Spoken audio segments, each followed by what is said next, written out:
చిటపట చినుకులు పడుతూ ఉంటే చెలికాడే సరసన ఉంటే చెత్తా పట్టగ చేతులు పట్టి చెట్టు నీడకై పరుగెడుతుంటే చెప్పలేని ఆహాయి ఎంతో వెచ్చగా ఉంటుందోయి చెప్పలేని ఆహాయి ఎంతో వెచ్చగా ఉంటుందోయి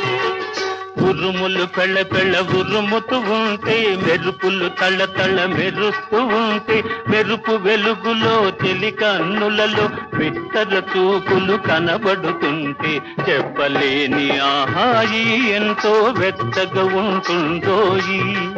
చెప్పలేని ఆహాయి ఎంతో వెచ్చగా ఉంటుందోయి